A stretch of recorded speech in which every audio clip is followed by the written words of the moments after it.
Greetings and welcome to another edition of the Ad Astra Kansas Money Talks podcast. I'm Greg Lubaugh, joined by Bob Schwartz and Mark Johnson of Bob Schwartz Financial.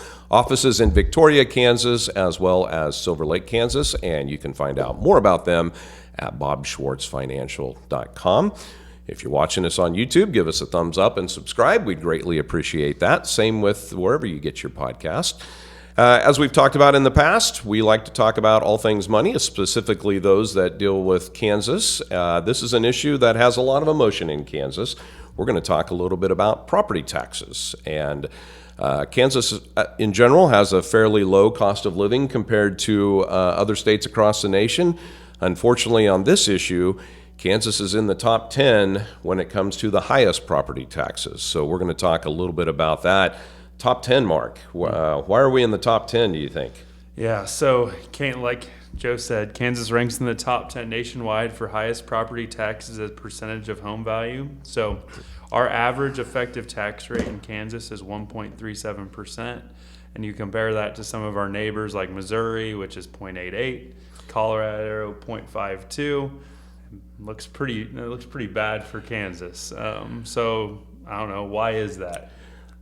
Well, why is that, Bob? Legal weed. Yeah. I would say that's part of it. Yeah. Would definitely say. I would like to see Oklahoma and Nebraska's now okayed it also. Yeah. And you know, no matter what side you are on the marijuana, you know, it's like gambling.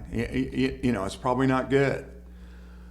But if it brings revenue in, you know, but that's not why we have higher property taxes. No. So one of the things that's and honestly, I'll say this up front, I'm not real sure how other states do property taxes, but in Kansas, property taxes for the most part are for local taxing authorities. So your school districts, your townships, your cities, and your counties, those are kind of the big ones. The state does have a very small property tax, but it is very minute compared to the local taxing authorities. And it is a large and in some cases the only generator of taxes for some of those local authorities.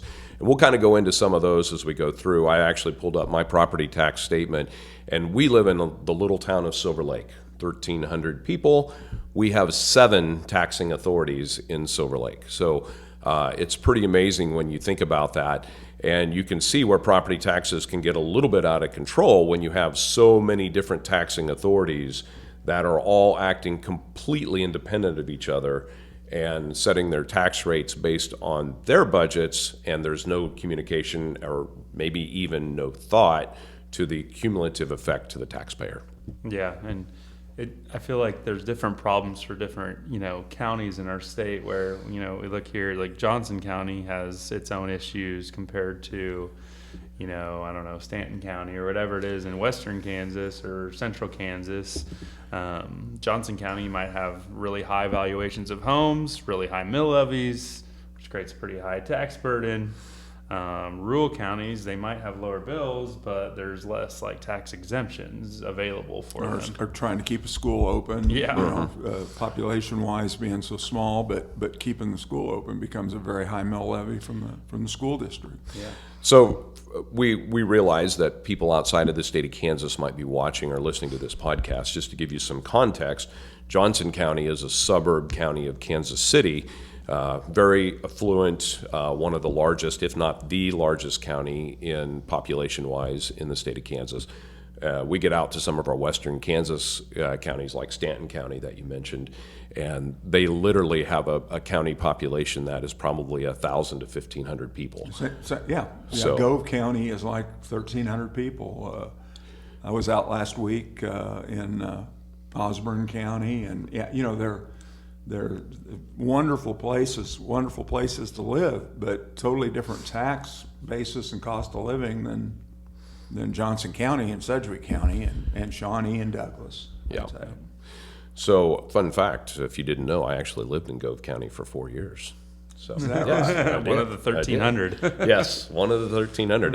And it was a great place to live. Anyway, moving on with why property taxes are so high in Kansas. We kind of mentioned that it is the sometimes it's almost always the main source and sometimes the only source of funding for a lot of these local entities.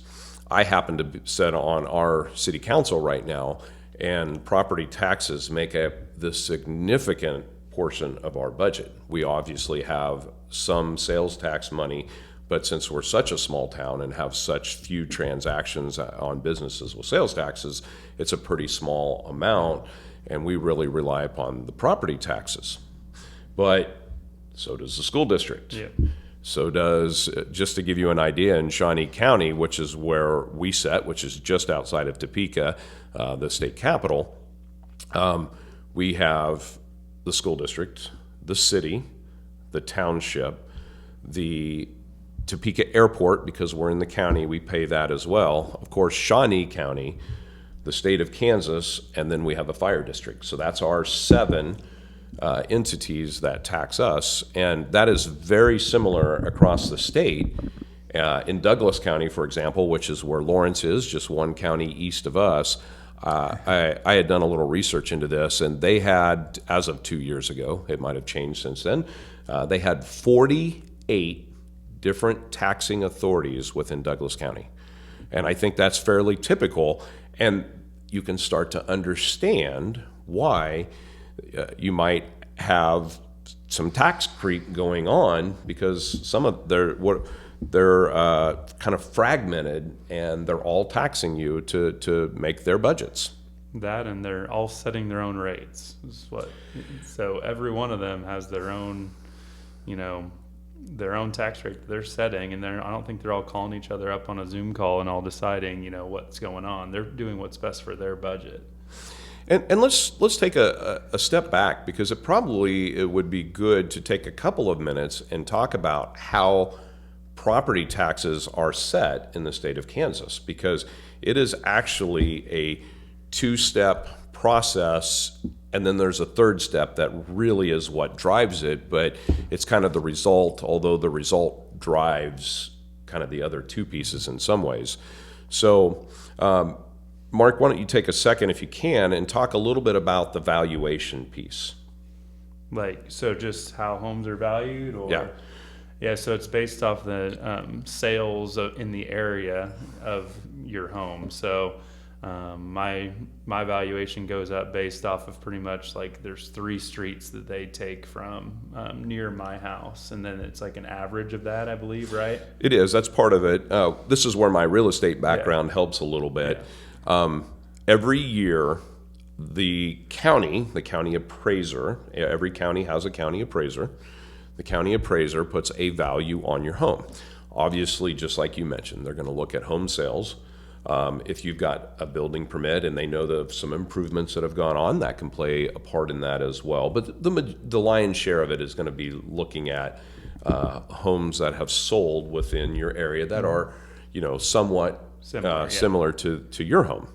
And Kansas is just like other states across the nation. In the years kind of during and then especially after COVID, home prices skyrocketed. And guess what? Valuations skyrocketed right along with them. There is a lot of focus on the valuation of a person's home, especially for those that have no intention of selling. It's always great that your home is more value until you get taxed against it. Yep. And if you don't have any intention of selling your home, that can become a burden pretty quick. Yep. So that's definitely one piece of it. There are varying opinions about valuations and what we should do about that. If anything, I'm of the opinion, for what it's worth, that the valuations are accurate. In fact, if anything, they're a little bit lower than what the actual value of the home is. So I think the valuations are accurate. So the county takes the valuation, and then they have this thing called a mill levy. And I really am not very well versed on what a mill levy is or what it means, but it's basically just a number that if your house is worth X amount, the mill levy is set. It's the same for every person in the county. It's just the taxing rate, so to speak.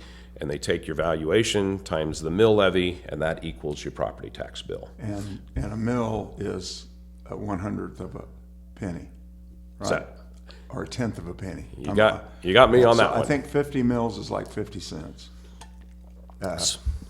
But don't hold me on that. It's a percentage. A mill is a, yeah. We should have looked that up. Yeah. You know what? I could look that up. But the bottom line is that mill levy is a value that changes from year to year. It is not a constant. It is the value that is set by the taxing authority. So the taxing authority sets that mill levy. Then you have your tax bill. But I'm of the belief that it's the budget that's the most important piece. Yeah. So the budget of that taxing authority, they're going to set that mill levy to make sure that they meet their budgets. So the valuation times the mill levy equals your tax bill. Your tax bill, along with you and all your neighbors, is what gets to the budget piece that goes to that taxing authority. And so it's everybody's though budgets, right? So Correct. if everyone's budget is going up 5, 6, 7%, your entire tax, your property tax is going to go up 5, 6, 7%. Right. Or if who would be the biggest taxing authority? Well, and that varies from town to town and county to county. But as a general rule, the two largest taxing authorities are the local school district Yeah. and the county. Those are the two largest, and that is definitely the case in Silver Lake. Those So are the two largest. If let's say the city increases their budget by a decent amount, and the school, let's say, has a bond issue that same year, you could be, your property taxes go up pretty high in a behoove year. that community to have those two Yeah. authorities talking to each other Yeah. on the same page. Absolutely. But does that always happen? Never. Yeah. It's just been the last few years that we've got our little town to converse with the school and the city to converse with each other. Yeah. And as I just mentioned, I am on our local city council, and that has been a priority of making sure that we do talk. Now, I'm fairly new on our council. I haven't been through a budget cycle yet. So when it comes to the budget piece of it, I don't know how well that communication is, but hopefully that will continue to grow as we go along. Yeah.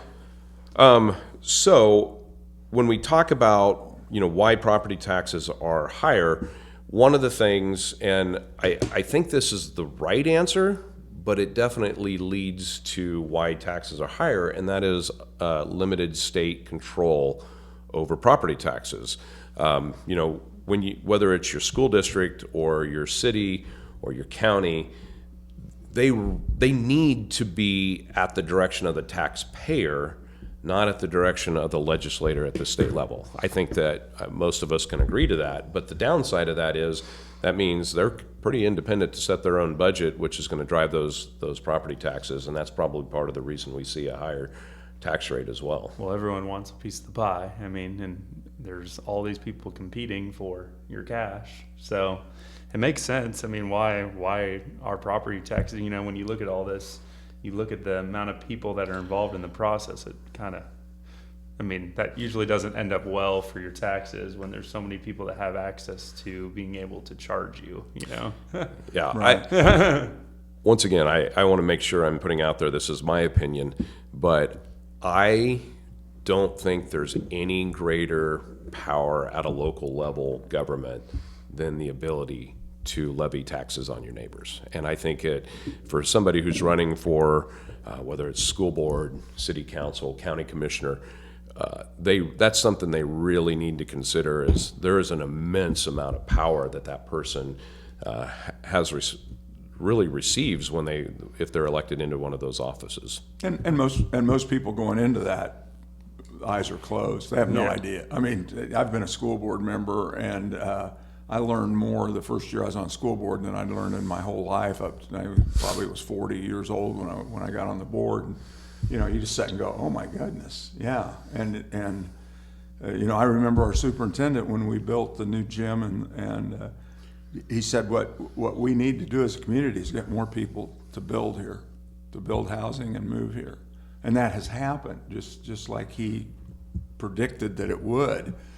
But, you know, like he said, that's what's going to keep the tax base where we can handle it is more homes. And that was at the time when a new housing development was going in Silver Lake. And you know, most people that run for a school board or city council, they want to help, right? I mean, that's the pretense of why you do it. I want to be a part of this community. I want to help this community.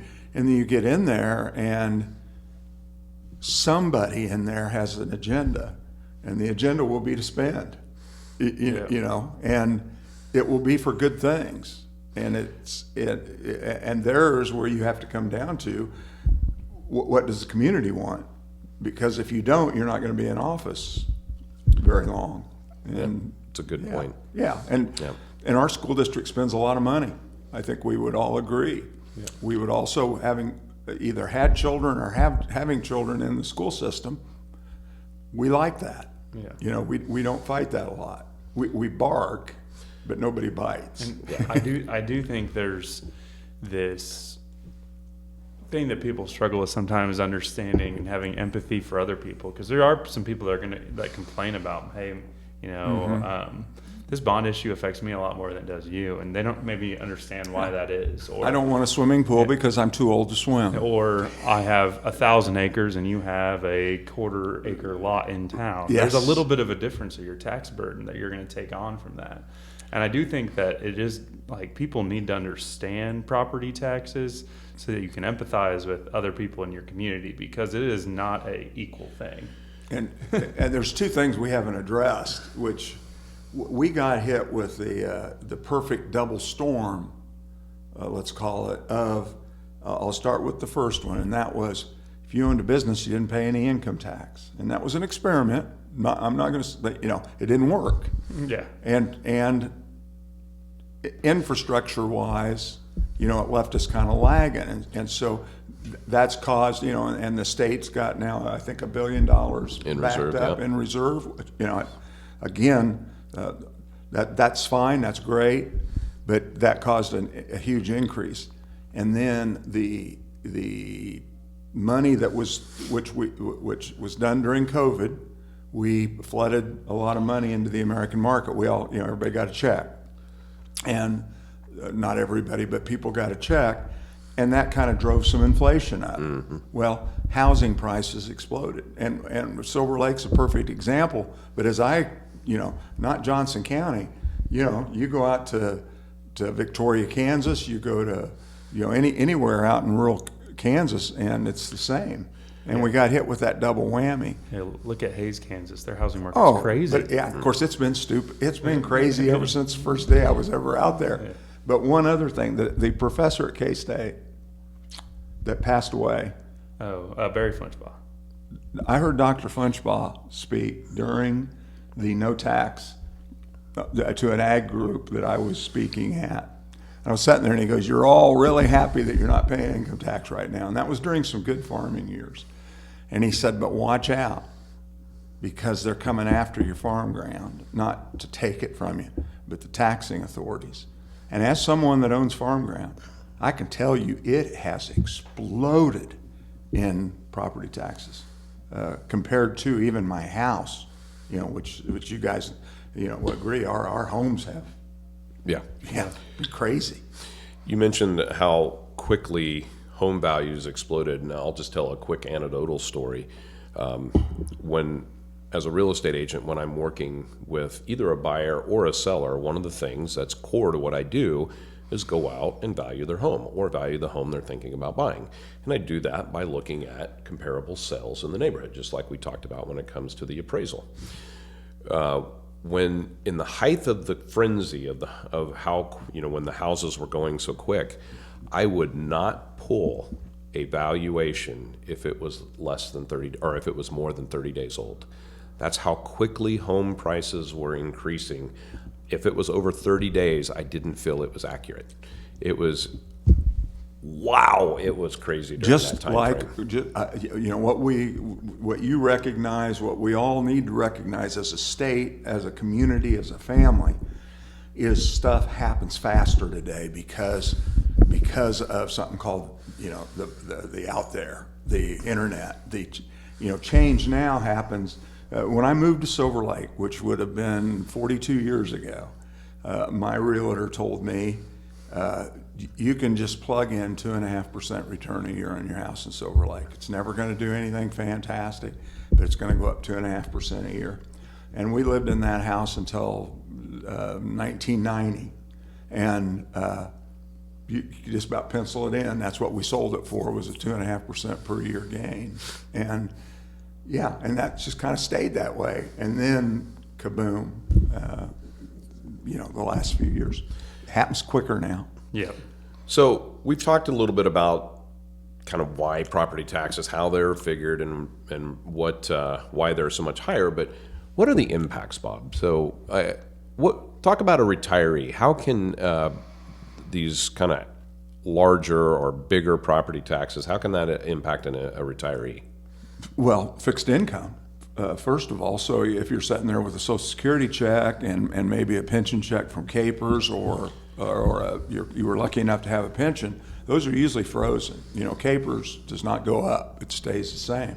So if that's what you're living on is Capers and Social Security, you're going to get a small Social Security increase each year, and that's going to be it.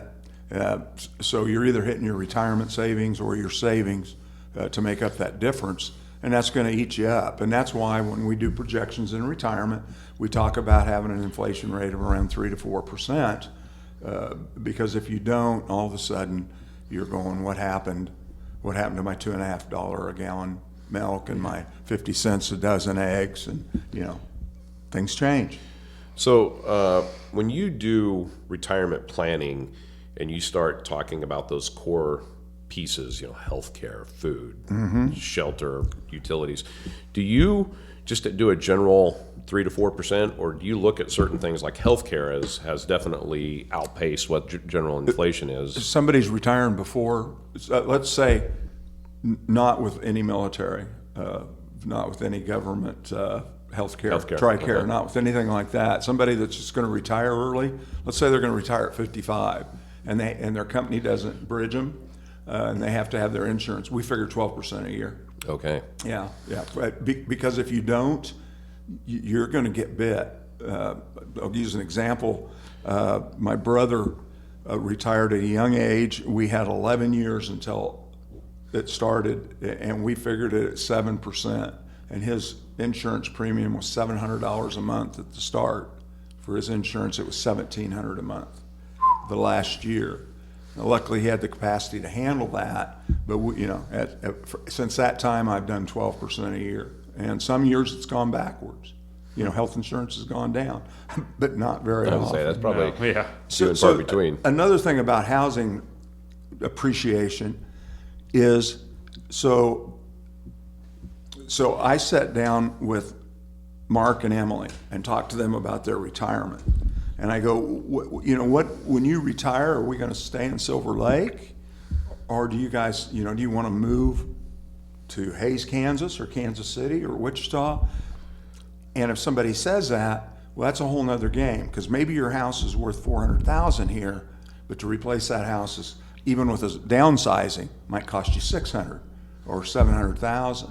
Now, a little town that I grew up in, there have been not a lot, but for that little town of 800 people, there have been people that have moved back from California to live in Onega, Kansas.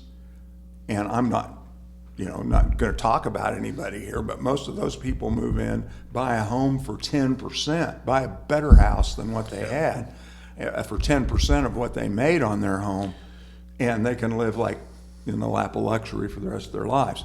So that inflation of homes can work both ways. Well, I just heard last week, we want to move to Kansas City. I just heard that last Friday. When we're done here, we want to move to Kansas City to be closer to our kids. That's great.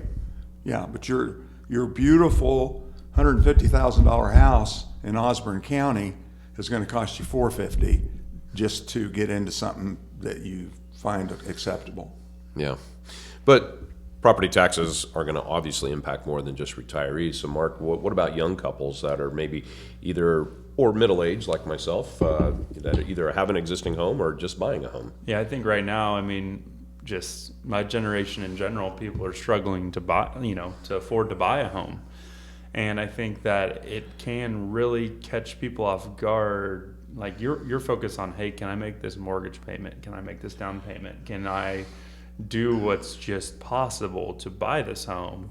And then all of a sudden you're getting your mortgage payments. You're like, that's not what I figured. Oh, well, you got to put your property tax in there too. And all of a sudden that can catch people off guard if they don't really understand that. And I do think that that's something that, I don't know, is not necessarily widespread. Like I don't remember me, like the first time I got my mortgage, I was like, oh yeah, I kind of forgot about that, that extra couple $100 that's going to be on there forever, Somebody told me when I was young that you'll always make a house payment. And I didn't understand what they meant. What do you mean? You'll always make a house payment because when you finally have no debt, your property taxes and insurance will be higher and my first house payment was $115 a month, and $7 of that was for property taxes, and like $4 a month of that was for insurance. Today, I pay way more than that. Do I have a better house? Yeah. Do I have a mortgage? No.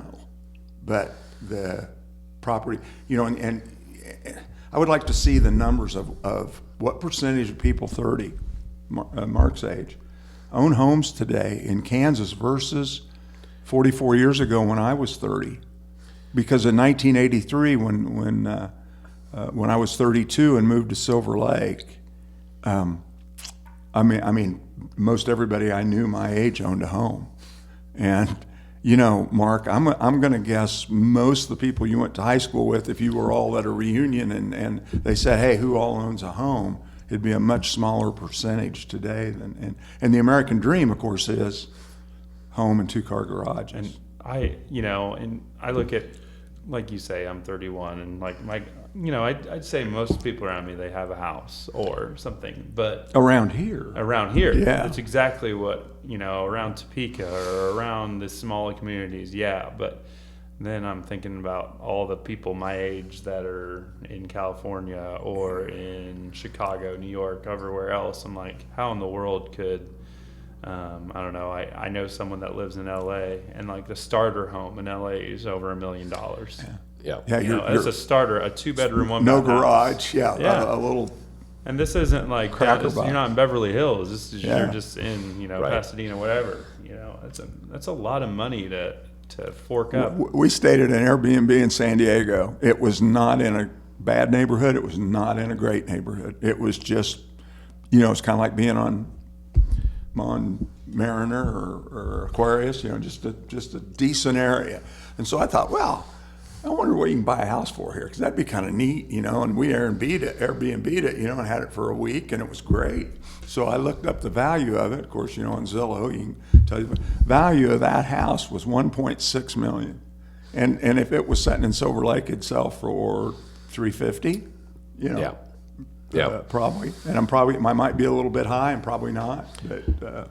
Yeah, several years ago, I was on my way out to a deployment, and we were overnighting in Hawaii, and I had a buddy there, and he had just bought it. I hadn't even moved into it. He was still fixing it up, and he said, you want to see what $1 million will buy in Hawaii? Come on over. So I went over and visited, and of course, I, with my real estate background, I knew a little bit about it, and I remember thinking, this is a $150,000 house in Topeka, Kansas. Yeah. And so people... And we're going to see this. When I was a kid, and anybody listening to this, it's my age group, middle class was a destination in this country. That's where everybody wanted to be. And now we've compressed that and pushed down, and there's less people with a lot. And middle class is shrinking, and we're shrinking people out of those housing markets and 2 cars. And as the saying goes, with the 5 years ago you bought a car and it was $450 a month, and you go in to buy a new car today and it's $700 because of the inflation of the car and the inflation of the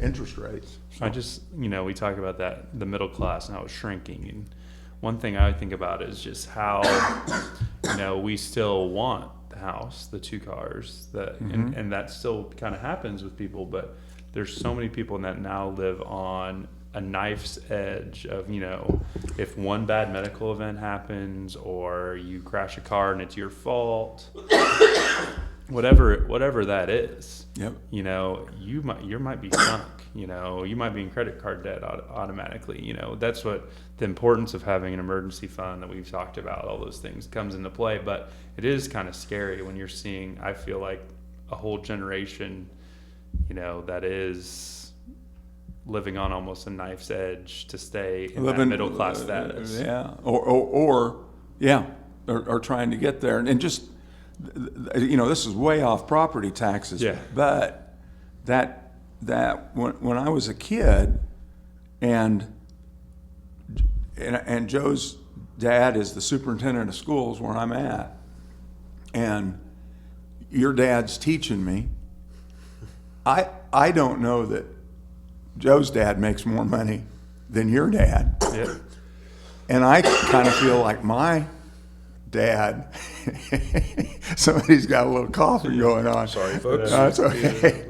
I didn't know if my dad, I had no idea, because we all played together the kids all played together. You know what I'm talking about there. And that's just totally changing, and we became more focused on money. And of course, part of that's the 401k. People have more money today, but we've got to figure out how, hey, the ones that could saved, and they've got more money than their parents had. How come there's others that we're leaving behind, and what do we need to do to help them afford to buy houses so the housing can keep going up in value, but people can keep affording them? Yeah. Yeah. I apologize. Joe is dying currently. Wow. Live podcast, what can you do? Well, we do want to move on because we're kind of running out of time, and I obviously need to do some more coughing here. But let's talk a little bit about the appeals process, because there is an appeals process. It is something that I don't think a lot of people are familiar with. And No. people don't take advantage of it. And I'll give a quick anecdotal story. My parents bought a new house a couple of years ago. I helped them buy that house. And when they got their evaluation from the state, it was $20,000, $30,000 higher than what they paid for their house. And I, of course, encouraged them to appeal. They did. It was fairly easy, slam dunk of like, you don't need a comparable. We bought the house for this. Yeah. Their property taxes got lowered. But a lot of people don't realize you can do that. You still have to make the payment, but you pay under protest, you appeal, and if the appeal is successful, then they'll lower your property taxes. But Mark, maybe take a few minutes and talk about how somebody can appeal their property taxes. Yeah. When you get your property taxes, you want to look at your appraised value. Look around your neighborhood, see if that really fits in with the houses around your neighborhood, or like if, like Joe said, the scenario of like, hey, you just bought your house and it's appraised for more. You probably have a good case. Then you have 30 days once you get your notice to appeal that notice. And you actually have to like show up with evidence. You're back in high school doing an assignment here. You got to show up with evidence to support your claim, and you have to note the issues with your property that that don't make it this outlandish number that maybe you got. Like, hey, I got my I have all these problems. This asphalt's all messed up and blah blah blah. My basement's still not finished. I don't know, whatever you can use there to say like, hey, it's not, all these other houses down the street have a finished basement. My basement's not finished, whatever it is. And then you can also, so from there, you can file the appeal, and then you'll have like an informal hearing to hear your case. Yeah, and I have gone through this process. More than anything, I just wanted to understand the process so I could better, kind of talk to my clients about how it worked. It was very informal. It was over the phone. It took, 10 minutes, I would say. Mark's right. Have evidence, be able to support. You can't just go in there griping. They're not going to listen to you. But that being said, they were very professional. They were very kind. They were actually sympathetic they understand that, you're going through this process as well. But I didn't have the grounds to stand on because my neighbor's properties are pretty comparable to mine, and I lost kind of like I figured I would, but I understood the process a little bit better. Bottom line is, don't be intimidated by it. It's not a big time, it's not going to take up a ton of your time. Just going out and doing the research, making the appointment, doing the phone call, I would say 30, 45 minutes tops, all combined. I mean, it really does not need to be a big process. I've always thought this about appraised value, and so I'm going to throw this out here. Why don't they say, this is what we appraise your house at? If you don't agree with it, make this a state law. Okay, appraiser, whatever you appraise this house at, the county's going to buy it. Otherwise, you appraise my property at such and such that I don't have to fight it. I can go, just give me it. Just pay me that money. And most of us would not sell our homes. Yep. And but it would also ratchet down, because if you called up and said, my basement's not finished and all that, and they go, no, we're not going to do it, and say, okay, thanks, send me a check, I'm out of my house. Because I know it sounds crazy, but you start thinking about it, they could do it. They could do it. You could actually do it and turn it into affordable housing. I don't mean low income housing, but affordable housing for the next person that wanted to buy a house next in line. Yeah. But I've often Interesting thought that. idea. I'm not sure I would like the county to be the top property owner in our county. So. Well, I don't think that'd happen. I don't think it'd happen at all, because I think, oh gosh darn, I'm gonna appeal this thing, and then they go, well, no, you're not gonna get the appeal, and so you either go back with your tail between your legs, or you go and say, okay, buy it, because I disagree with you. Interesting idea there, for sure. Yeah. Hey, if you want more interesting ideas from these gentlemen, you can always find out more information about Bob Schwartz Financial at bobschwartzfinancial.com. Once again, this topic, it's definitely a topic that, as you could tell from this podcast, we all have a lot of opinions about it. It can get a little emotional at times. It's definitely a topic of conversation, and it has been for several years here in Kansas. So, gentlemen, thanks for your time this morning. Thanks, everybody, for watching or listening. We hope that you'll join us again in the future. Thank you. Thank you. Thank you. See ya.